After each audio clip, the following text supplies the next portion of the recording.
Ele nasceu numa vila obscura, filho de uma camponesa. Cresceu em outra vila, onde trabalhou numa carpintaria até os 30 anos. Então, por 3 anos, foi um pregador itinerante. Ele nunca escreveu um livro, nunca assumiu qualquer posição, nunca teve uma família ou possuiu uma casa. Ele não cursou uma faculdade, nunca visitou uma cidade grande, nunca viajou mais do que 160 quilômetros do lugar onde nascera. Não fez qualquer uma daquelas coisas que usualmente associamos com grandeza. Tinha apenas 33 anos quando a maré da opinião pública se ergueu contra ele. Seus amigos o abandonaram. Foi entregue aos seus inimigos e suportou o escárnio de um julgamento injusto. Foi pregado numa cruz entre 2 ladrões. Enquanto morria, seus executores disputavam o seu manto, a única propriedade que ele possuía. Depois de morto, foi colocado em um túmulo emprestado, pela piedade de um amigo. 19 séculos vieram e se foram, e hoje ele permanece como o personagem central da raça humana, o líder de todo o avanço da humanidade. Todos os exércitos que já marcharam, todos os navios que já navegaram, todos os parlamentos que já se reuniram, todos os reis que já reinaram, colocados juntos, não tiveram sobre a vida dos homens neste planeta o impacto que teve essa única vida solitária. Essa é uma linda descrição feita por um autor anônimo do século XIX. Ela nos ajuda a entender o impacto que Jesus teve no planeta e na vida das pessoas. Mas Jesus está longe de ser uma unanimidade. Algumas pessoas o amam, outras o rejeitam. Algumas pessoas dizem que ele nem existiu, outras afirmam que se relacionam com ele diariamente. Algumas pessoas afirmam que ele é Deus, outras dizem que ele é só um mestre sábio. Afinal de contas, quem é Jesus? Qual o impacto dele sobre o mundo e sobre a vida das pessoas? Nós vamos responder essas e outras perguntas no programa de hoje. Não saia daí, está apenas começando o seu programa Fé para Hoje.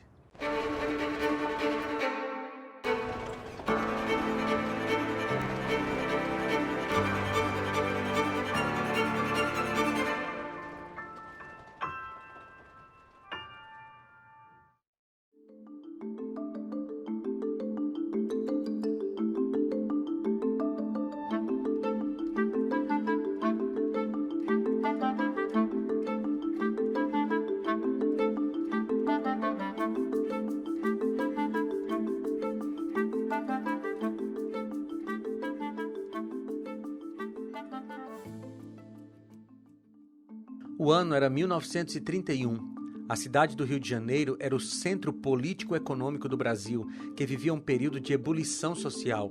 O presidente da República era o gaúcho Getúlio Dornelles Vargas, que vivia os primeiros anos da conhecida Era Vargas, que durou 15 anos. Seu governo foi dividido em 3 períodos. O primeiro, chamado de governo provisório, durou de 1930 a 34. O segundo período, chamado de governo constitucional, durou de 1934 a 37. E o último período, o Estado Novo, durou de 1937 a 1945. Foi nesse contexto histórico agitado do Brasil que o Cristo Redentor abriu seus braços sobre o Rio de Janeiro, uma estátua imponente e que trazia muitos significados para aquela nação e para aquela cidade. A estátua, de 38 metros de altura e mais de 1.000 toneladas, levou 5 anos para ser construída. Pode-se dizer que ela foi criada a 6 mãos. O engenheiro Heitor da Silva Costa fez o primeiro projeto. O artista plástico Carlos Oswaldo se encarregou do desenho final e o escultor francês Paul Landowski modelou as peças que compõem a estátua. Sua construção começou a ser planejada em 1921, quando religiosos e autoridades do governo se reuniram em uma associação chamada Círculo Católico, no Rio de Janeiro, para discutir a ideia. 2 anos depois, foi realizado um concurso de projetos, vencido por Heitor da Silva Costa, e uma campanha nacional arrecadou fundos para a obra. Além do Corcovado, o Pão de Açúcar e o Morro do Santo Antônio também foram lembrados como possíveis pontos para o monumento. Os recursos para a construção da estátua do Cristo Redentor vieram em maior parte da doação dos brasileiros. Em setembro de 1923, a Arquidiocese do Rio de Janeiro lançou uma campanha de doações para a construção da estátua. Eles conseguiram arrecadar cerca de 1.000 contos de réis, que foi completamente revertido para a construção do Cristo Redentor. O Cristo Redentor tem a altura de um prédio de 13 andares e foi construído todo no Brasil, com exceção da cabeça e das mãos, que foram construídas em Paris em tamanho real e vieram para o Brasil em pedaços para serem montados aqui. A cabeça veio em 50 pedaços e as mãos em 8 pedaços. Em 1937, a estátua foi tombada pelo IPHAN, o Instituto do Patrimônio Histórico e Artístico Nacional, e em 2007 o Cristo foi considerado como uma das 7 maravilhas do mundo moderno.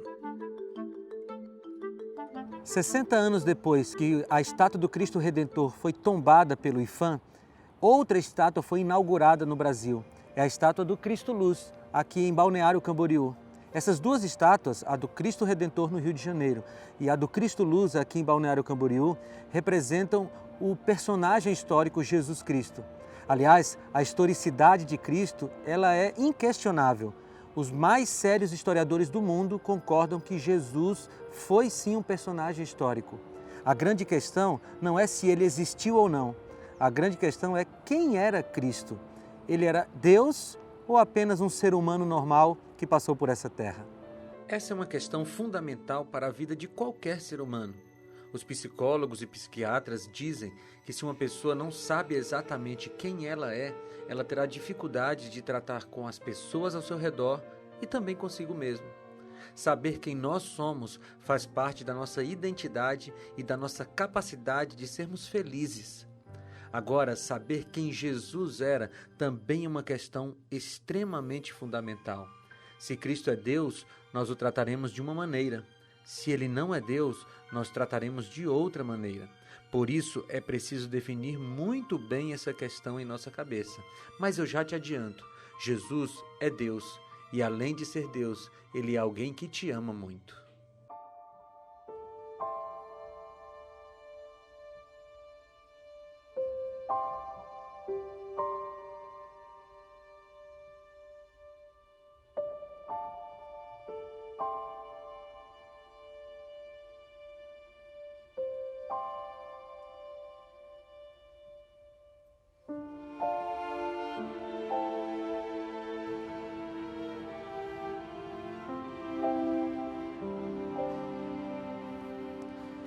A identidade de uma pessoa é muito importante. Dependendo de como nós a identificamos, nós a tratamos de uma maneira ou de outra, não é?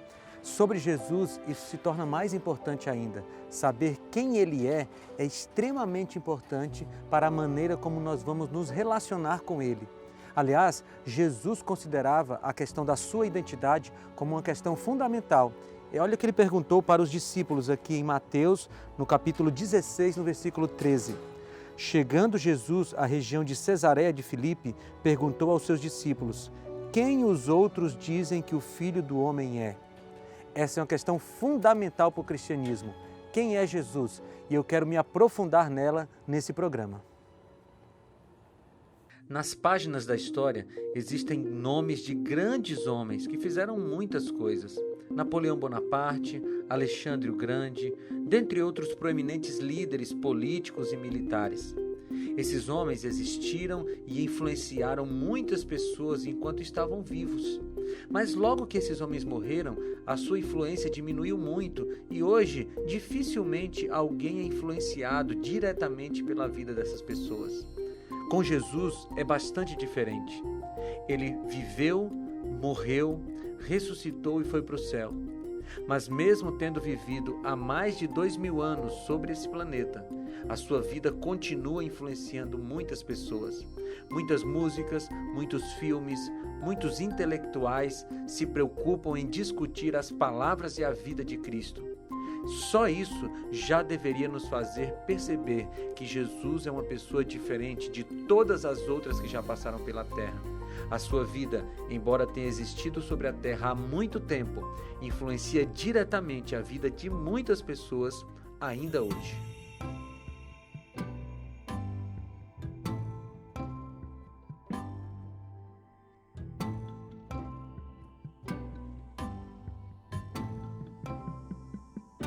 Como eu te falei, dependendo da forma como você encarar Jesus, você vai agir de maneira diferente em relação a Ele. Se você encarar Jesus como Deus, você vai adorá-lo, vai segui-lo. Mas se Jesus for apenas uma pessoa comum, você vai talvez ouvir com pouca atenção o que Ele tem a dizer ou vai até rejeitá-lo. É importante, portanto, a gente se aprofundar na identidade de Cristo. Algumas pessoas consideram a Cristo como um grande sábio que passou pela terra no passado. Alguém que falou coisas interessantes e que podem ser seguidas se for conveniente. Outras pessoas e religiões consideram Cristo como um profeta que está no mesmo nível de outros que já passaram por aqui. Há outro grupo que considera Cristo como sendo Deus encarnado. Como saber quem está certo? Para começar a identificar quem é Cristo, vamos começar pelo caminho mais óbvio. Vamos ver o que Jesus falava a respeito dele mesmo. Eu quero usar o primeiro texto aqui, que está em João, capítulo 8, versículo 58, que diz assim: Respondeu Jesus: Eu afirmo que antes de Abraão nascer, eu sou. Você já tinha conhecido esse texto? Ele é bastante interessante, porque Jesus afirma que ele é o eu sou. Esse texto faz referência a Êxodo capítulo 3, versículo 14, quando Moisés chegou para Deus e disse assim: Quem eu vou dizer para o faraó que me enviou? E aí Deus disse para ele: Você diz que o Deus eu sou enviou você. Ou seja, Jesus estava afirmando que ele era o mesmo Deus do Antigo Testamento. Sim, aquele que tirou o povo do Egito, aquele que abriu o Mar Vermelho, aquele que fez o maná cair do céu e aquele que conduziu o povo por todo aquele tempo pelo deserto. Essa foi uma afirmação importante de Jesus sobre quem ele era. Em João 10,30, Jesus afirmou: Eu e o Pai somos um. Aqui ele estava afirmando a sua divindade. Para não ficar dúvidas, vejamos os versículos seguintes. Novamente os judeus pegaram pedras para apedrejá-lo, mas Jesus lhes disse: Eu lhes mostrei muitas boas obras da parte do Pai.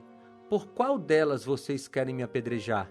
Responderam os judeus: Não vamos apedrejá-lo por nenhuma boa obra, mas pela blasfêmia, porque você é um simples homem e se apresenta como Deus. Existe mais uma afirmação de Cristo a respeito dele mesmo. Eu quero ler o que está escrito em João, no capítulo 11, no versículo 25. Diz assim: Disse-lhe Jesus: Eu sou a ressurreição e a vida. Aquele que crê em mim, ainda que morra, viverá.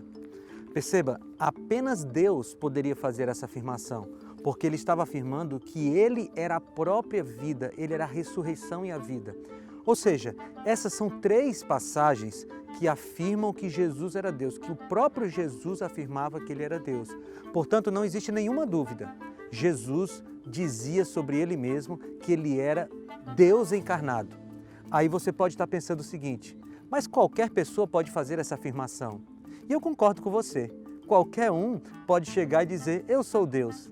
Então o que a gente precisa fazer agora é pegar essas afirmações de Cristo, e não existem apenas essas 3, existem dezenas na Bíblia. Nós precisamos pegar essas afirmações de Cristo e colocá-las à prova. Será que Jesus realmente tinha razão no que ele falava?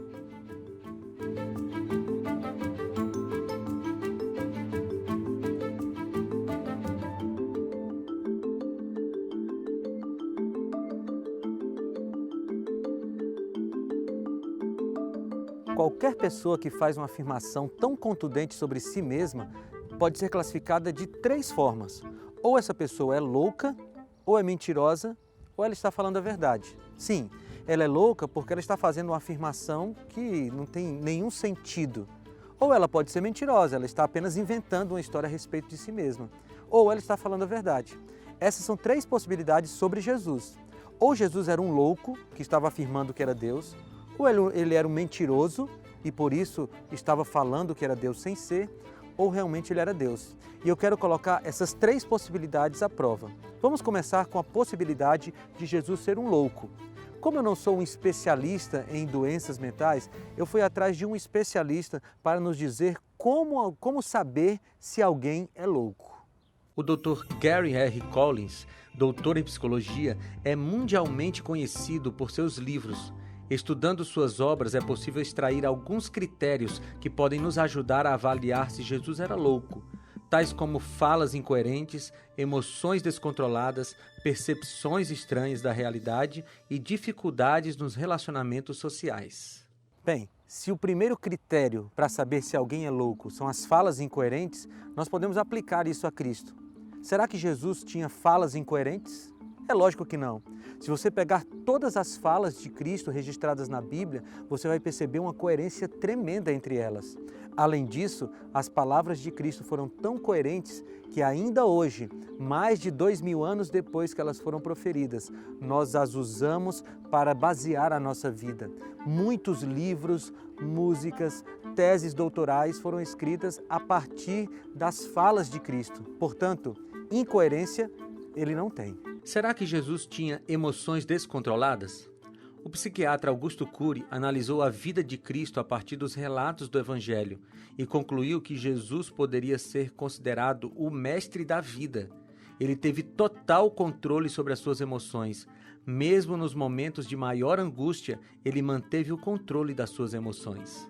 Bem, agora vamos analisar se Jesus tinha percepções estranhas da realidade, porque essa é mais uma característica do louco, segundo o especialista. É só você olhar a vida de Jesus. Os relatos mostram que Jesus sabia exatamente quem ele era e sabia exatamente onde ele estava. Não existiam percepções estranhas da realidade da parte de Cristo. Pelo contrário, ele sabia exatamente quem era e onde estava. Será que Jesus tinha dificuldade nos relacionamentos sociais? É muito claro que Jesus não apenas tinha muita facilidade nos relacionamentos sociais, como os princípios que ele estabeleceu para os relacionamentos humanos são os melhores que alguém já apresentou. Regras como faça ao outro o que você gostaria que fizessem a você, ou devolva o mal com o bem, viraram valores universais de bons relacionamentos. Você viu aí? As três possibilidades ou os três critérios que o especialista apresentou para identificar se alguém é louco não se encaixam em Jesus. Jesus definitivamente não era louco, portanto só sobram duas possibilidades. Ou ele estava mentindo, ou ele realmente era Deus.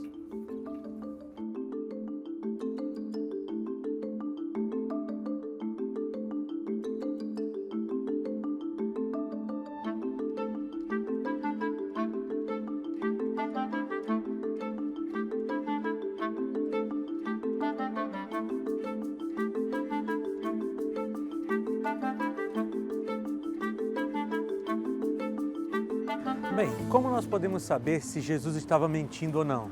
Não é complicado, mas para responder essa questão, nós precisamos responder outra. Por que as pessoas mentem? Bem, existem diversos motivos, mas existe um que pode resumir todos eles. As pessoas mentem para ganhar alguma vantagem. Deixa eu te dar alguns exemplos. Um aluno pode mentir para ganhar uma vantagem, uma nota. Um funcionário mente para poder ganhar prestígio com seu colega de trabalho, com seu patrão. Um jovem mente para poder ganhar ali a confiança de uma menina que ele quer namorar. Enfim, as pessoas mentem para ganhar algum tipo de vantagem. Agora podemos avaliar a vida de Cristo. Se ele estava mentindo sobre a sua divindade, o que ele ganhou com isso? A resposta é nada. Cristo não teve nenhuma vantagem ao afirmar que era Deus. Não ficou rico, não ganhou prestígio social, nem fundou um império. Pelo contrário, Cristo só sofreu por causa dessa afirmação. Foi rejeitado por sua família, perseguido pelos líderes religiosos, por algumas vezes sofreu o risco de ser apedrejado. Finalmente, foi torturado e depois morto da pior forma existente em sua época, a cruz. Ninguém em sã consciência mente até o ponto de perder a sua própria vida. Quando o mentiroso percebe que vai se dar mal, ele logo fala a verdade. Ora, Jesus continuou afirmando que era Deus, mesmo quando ele começou a sofrer tanto. Ele sustentou aquela afirmação porque ela era uma verdade. Portanto, Jesus nem era um louco e nem era um mentiroso. Só sobra uma opção. Jesus era Deus, ele estava falando a verdade. Eu gosto muito de um texto do autor C.S. Lewis, que está escrito no livro Cristianismo Puro e Simples. Ele está contestando a afirmação de algumas pessoas que dizem que Jesus era apenas um sábio, mas ele sabia exatamente que não era assim. Aliás, o autor foi ateu durante muito tempo e então ele se converteu ao cristianismo. Acompanhe esse texto primoroso. Essa é a única coisa que não devemos dizer. Um homem que fosse somente um homem e dissesse as coisas que Jesus disse, não seria um grande mestre moral, seria um lunático, no mesmo grau de alguém que pretendesse ser um ovo cozido, ou então o diabo em pessoa. Faça a sua escolha. Ou esse homem era e é o Filho de Deus, ou não passa de um louco ou coisa pior. Você pode querer silenciá-lo por ser um louco, pode cuspir nele e matá-lo como a um demônio, ou pode prostrar-se a seus pés e chamá-lo de Senhor e Deus. Mas que ninguém venha com a paternal condescendência dizer que ele não passava de um grande mestre humano. Ele não nos deixou essa opção e não quis deixá-la.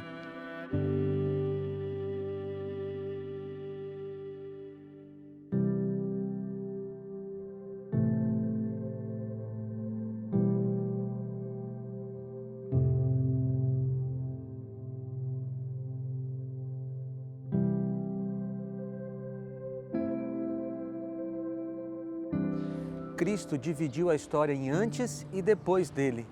Ele marcou a história da humanidade de uma maneira muito profunda. Todas as vezes que você pega a sua agenda, o seu calendário e marca um compromisso, você está baseando a sua vida nele. Mesmo ateus têm a sua vida de alguma forma fincada em Cristo, porque eles marcam datas, eles comemoram aniversários, eles comemoram datas comemorativas. Eu gosto muito de um livro de um teólogo brasileiro chamado Amin Rodô. Em um dos capítulos, ele fala sobre os paradoxos da vida e obra de Cristo. Acompanhe que texto bonito. Jesus nunca compôs uma música e jamais escreveu uma canção ou livro. Contudo, proveu tema para mais canções, músicas e livros e poemas do que todos os compositores, escritores e poetas juntos. Nunca exerceu formalmente a medicina em qualquer consultório, mas curou multidões sem remédios e sem cobrar consulta e honorários. Ao longo da história, ele tem curado mais corações partidos que todos os psiquiatras e psicólogos. De fato, coração partido é a sua especialidade. Ele nunca comandou um exército, nunca recrutou um soldado ou disparou uma só arma e, no entanto, nenhum outro líder jamais teve sob o seu comando mais voluntários. Aos seus pés, mais rebeldes têm depositado suas armas do que as ordens de qualquer outro conquistador. Quando ele nasceu, houve luz à meia-noite. Quando ele morreu, houve trevas ao meio-dia. Em sua hora de maior fraqueza, quando todo o seu sangue escorria, ele realizou o seu maior milagre.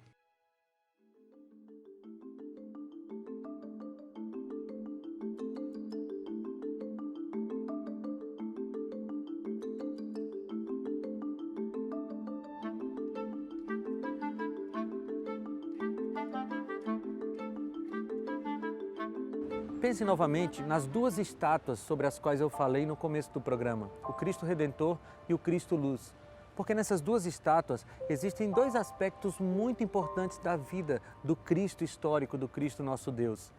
O primeiro, o Cristo Redentor, nos lembra que Jesus veio redimir a humanidade. A humanidade está perdida por causa do pecado, todos nós estamos condenados à morte. Mas a redenção que Cristo nos traz nos garante vida eterna, garante a possibilidade de sermos salvos dos nossos pecados. O Cristo Luz nos lembra que Jesus é aquele que ilumina os nossos passos, é aquele que não nos deixa andar nas trevas. Por causa desse Cristo, queridos, nós podemos ter alegria, nós podemos ter felicidade, nós podemos ter uma vida com sentido. Os braços abertos do Cristo ainda nos lembram que Ele não faz acepção de pessoas. Não importa quem é você, não importa o que você fez ou deixou de fazer, não importa o quão fundo você mergulhou no mal, os braços de Cristo estão abertos para você. Ele é Deus e tudo o que Ele falou é verdade, e Ele afirmou que ama você. Há mais uma coisa que eu gostaria de falar para você a respeito de Cristo. Para encontrá-lo, você não precisa ir até o alto do Morro do Corcovado, no Rio de Janeiro, ou vir aqui em Balneário Camboriú. Você pode encontrá-lo aí onde você está, porque Ele está à distância de uma oração. Se você abrir o seu coração agora para Ele, Ele vai entrar na sua vida e fazer uma transformação inimaginável. Ele vai te dar alegria, vai te dar felicidade, vai dar sentido para a sua vida. E eu não falo isso porque eu li em algum lugar ou porque eu ouvi alguém falar.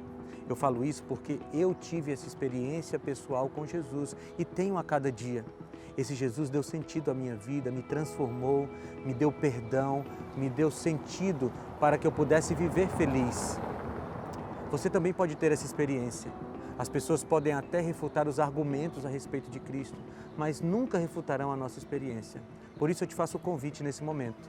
Abre teu coração, deixa esse Jesus acessar você, deixa Ele dar sentido para a sua vida e tenha essa experiência pessoal para que você possa proclamá-lo através da sua vida. Toda essa nossa conversa tinha um grande objetivo: mostrar para você que Jesus é Deus. Quando Ele esteve na terra, Ele viveu como um homem, mas Ele era o próprio Deus encarnado. E aí você pode estar se perguntando: qual é a importância de saber que Jesus era Deus? Como isso influencia a minha vida? Ora, se Jesus é Deus, tudo o que Ele falou é plenamente verdade. E Ele fez muitas afirmações que dizem respeito a cada um de nós. Por exemplo, Ele disse que há pecado, mas Ele também afirmou que há perdão para os pecados. Ele afirmou que todos os homens estão na condição de condenados à morte, mas Ele também afirmou que há graça para todos aqueles que quiserem. A grande e maior afirmação de Deus é que Ele ama a você e a mim. E como Deus, Ele não pode mentir. Portanto, se hoje você se sente desamparado, se hoje você se sente triste, saiba que Jesus, o próprio Deus, ama você a tal ponto de dar a sua própria vida. E mais do que isso, Jesus, o Deus do universo, ama você e quer se relacionar intimamente com você. Você pode ser seu amigo, você pode caminhar com Ele todos os dias, e essa é uma escolha que você deve fazer nesse momento. Jesus, o nosso Deus, está de braços abertos esperando por sua decisão.